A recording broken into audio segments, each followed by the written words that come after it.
हलचल न्यूज 24/7, हलचल सबकी नजर हमारी। राजनीति से काम तक, अपराध से अंजाम तक, खेत से खलिहान तक, खिलाड़ी से मैदान तक, सितारों से आसमान तक, अब हर खबर पर होगी हमारी नजर। लखनऊ से बड़ी खबर। इंडियन डेमोक्रेटिक अलायंस आईडीए ने आज अपनी महत्वपूर्ण प्रेस वार्ता में संगठन के पुनर्गठन और नई टीम की घोषणा की। देश में बढ़ती बेरोजगारी, असमान शिक्षा, मजदूर, किसान और गरीब तबके की समस्याओं पर चिंता जताते हुए आईडीए ने कहा कि अब समय है एक मजबूत लोकतांत्रिक मोर्चा बनाने का। बैठक में वसी अहमद को राष्ट्रीय अध्यक्ष चुना गया, जबकि संगठन का विस्तार करते हुए देश भर के युवाओं, छात्रों और पिछड़े वर्गों को जोड़ने की रणनीति प्रस्तुत की गई।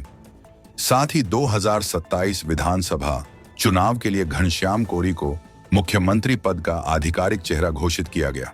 आईडीए ने वोटर बजट, समान शिक्षा पाठ्यक्रम और गरीब मजदूर केंद्रित विकास योजनाओं का वादा करते हुए कहा, अगर जनता ने मौका दिया तो किसी छात्र को शिक्षा के लिए दूसरे शहर नहीं जाना पड़ेगा और हर नागरिक तक समान अधिकार और सुविधाएं पहुंचाई जाएंगी। हम सामान सीखते भी सूरकाश के लोगों को मुख्य मुद्दे तो साफ साफ है कि देश की व्यवस्था में आज तक परिवर्तन हुआ नहीं है। बाबा साहब की सोच पे कोई काम हुआ नहीं है। जैसे बाबा साहब अम्बेडकर ने सपना लिखा था, मैं एक ही पॉइंट बता दे रहा हूँ, 80 साल में आज तक कोई भी दल, कोई भी पार्टी, न देश की पार्टी, देश की सरकार, न प्रदेश की सरकार, न किसी प्रदेश की सरकार आज तक छुआछूत बंद नहीं कर पाई।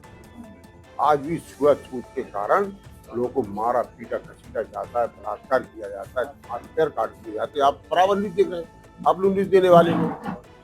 तो सबसे पहले छुआछूत खत्म करने का काम करें। दूसरा, रोटी कपड़ा मकान आज तक पूरा नहीं हुआ है। आज भी रोटी के लिए गड़बड़ा रहा है।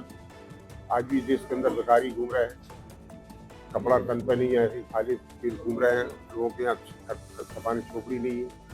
आज भी लोगों का मकान नहीं है। योजना करोड़ों की, तो लाखों है, हिसाब नहीं। समता, स्वतंत्रता, बंधुत्व, न्याय की बात कही बाबा साहब ने। समता जब देश में नहीं हो पाएगी तो स्वतंत्रता तो आ ही नहीं सकती। बंधुत्व जैसी चीज पैदा नहीं हो सकती तो न्याय मिलने की कोई बात नहीं होती। इसीलिए मैं बुंदेलखंड को बिलोंग करता हूँ। मेरा घनश्याम कोरी नाम है। स्वतंत्र जनता राज्य पार्टी मेरा, मैं संस्थापक हूँ, उसका राष्ट्रीय अध्यक्ष हूँ। मैंने 2016 में 16 दिसंबर 16 को पार्टी का निर्माण हुआ था और 17 में मैंने 403 पे 430 लड़ाने का आह्वान किया था। और दबे कुचले समाज के लोग पद का भरना नहीं जानते, इनको कभी राजनीतिकरण में आने नहीं दिया। कुछ लोगों के पर्चे खारिज हो गए, कुछ लोगों के पर्चे नहीं ले पाए और कुछ लोगों के भरे तो हमारे प्रत्याशी लड़े, तो कुछ को हराया, कुछ को जिताया। जो हारा वो चिल्लाया, तो वो हरा गया, जो जीता वो क्या गया, वो जिताया। तो कई लोग ऐसे हैं। सर, आपकी पार्टी में महिलाओं की कितनी प्रतिशत की भागीदारी? जो हमारे महिलाओं के लिए पूरा खुला दरबार है। महिलाएं आज तो उनके हस्बैंड लोग उनको घर से नहीं छोड़ रहे हैं, उनको इतना काम दे देते हैं घर से निकलने से पहले, तो वो घर के काम नहीं कर पाती, पूरा तो आएंगी कहाँ? सर, निजीकरण को लेकर क्या? निजीकरण बिल्कुल गलत नीति है। भारत देश के लोगों का है, भारत की जनता का है। निजीकरण बाहर के लोगों का हो रहा है। हमारे देश को तो कमजोर किया जा रहा है ना, इसके लिए वोट थोड़ा दिया था।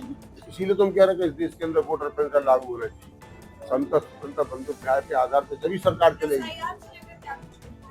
SIR तो इनका एक बहाना है, इनको अपना ठिकाना ढूंढना है और उसमें इनकी स्थिति यही होना है। सर, अभी SIR को लेकर BLO कितने BLO ने अपनी आत्महत्या कर ली है? मैं तो आपसे कहना चाहता हूँ SIR से कि आज SIR हो रही है तो सरकार करा रही है।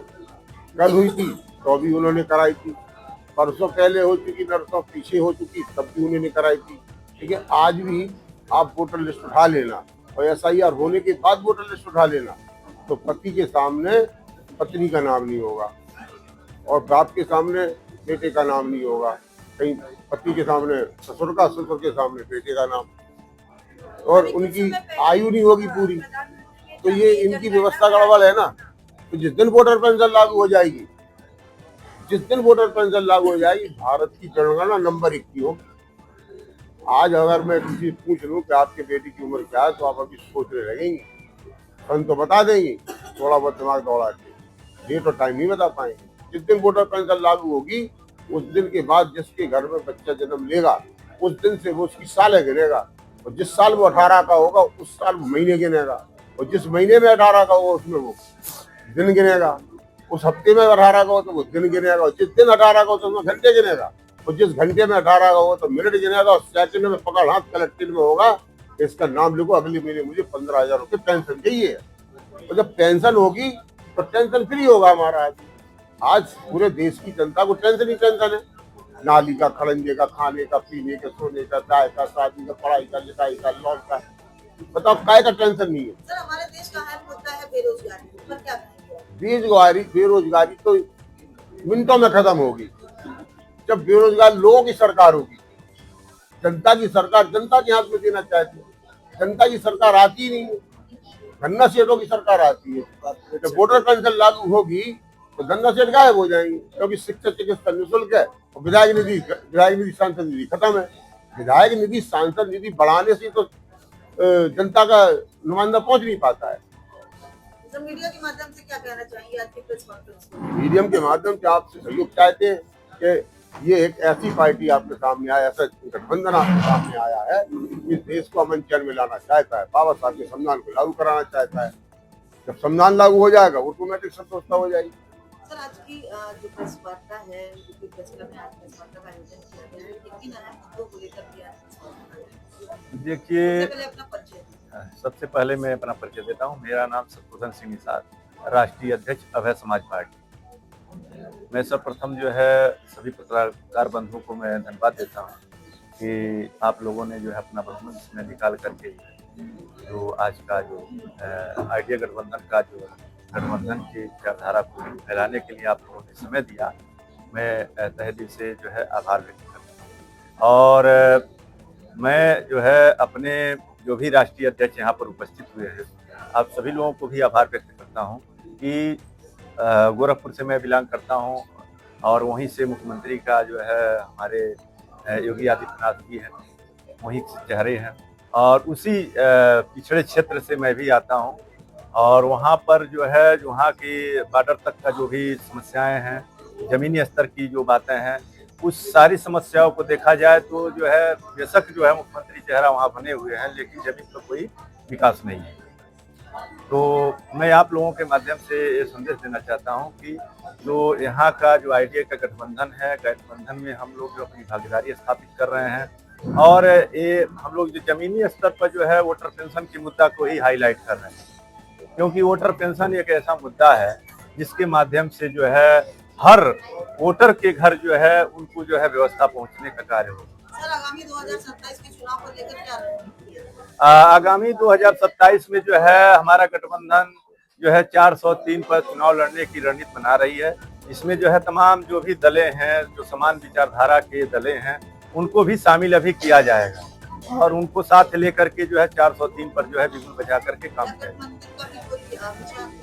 गठबंधन का विचार जो है समान विचारधारा यही है कि समता मूलक समाज की स्थापना हो, इसी पर कार्य चल रहा है। मैं एडवोकेट वसी अहमद, राष्ट्रीय अध्यक्ष ऑल इंडिया मुस्लिम मजलिस। और पेंशन बहाली को लेकर आज देखिए, पेंशन बहाली जो है ये मुद्दा सड़कों पर आ चुका है, लेकिन वर्तमान स्थिति में राजनीतिक रूप से सारी व्यवस्था पे कारपोरेट सेक्टर का कब्जा हो चुका है। अब पार्टियां सरकार नहीं चला रही, बल्कि कारपोरेट सेक्टर इस सरकार को चला रहा है।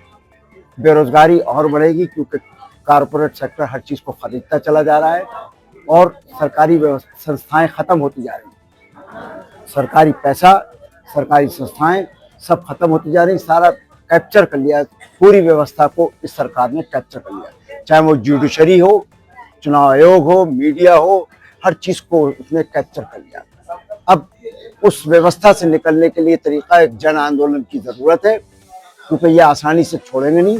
सरकार बेईमानी से बनाई जा चुकी है, खुली बेईमानी हो रही है, अब इस व्यवस्था के खिलाफ एक जन आंदोलन की सख्त जरूरत है जो सड़कों पर निकलेगा, क्योंकि जब सारी व्यवस्था कारपोरेट सेक्टर के पास चली जाएगी तो बेरोजगारी दिन ब दिन बढ़ेगी, घटेगी नहीं। सर, किसान मजदूर जो है, गरीब दुकानदार, उनके हक के लिए क्या सोचा है? मैंने अभी आपने शायद मेरे जुमले को समझा नहीं, क्योंकि पूरा व्यवस्था पर कारपोरेट सेक्टर का कब्जा हो चुका है और कारपोरेट का जितना पंजा मजबूत होता चला जाएगा, बेरोजगारी और बढ़ती चली जाएगी। इसके पीछे एक जन आंदोलन की जरूरत है और मैं खास करके अपनी पार्टी की तरफ से ये बताना चाहूंगा, क्योंकि वर्तमान सरकार ने जहां जहां बीजेपी की सरकार है वहां हिंदुओं को खतरे में डाल दिया है और वो जहां जहां बीजेपी की सरकार बनेगी, आप कह रहे हैं हिंदुओं को खतरे में डाल दिया। जो वर्तमान सरकार है वो कह रही है हम हिंदूवादी सरकार है, कैसे आप बोल रहे हैं? वो प्रचार है कि हिंदू खतरे में है, तो हमें उस खतरे को निकालना है।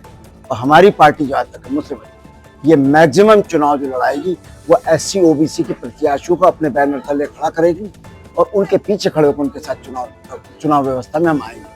हम उस व्यवस्था को उस जो कॉर्पोरेट जो बनाया है उन्होंने नैरेटिव जो तैयार किया, उस नैरेटिव को तोड़ने का काम जो उन्होंने देश में नैरेटिव बना के रखा है। सबकी नजर हमारी।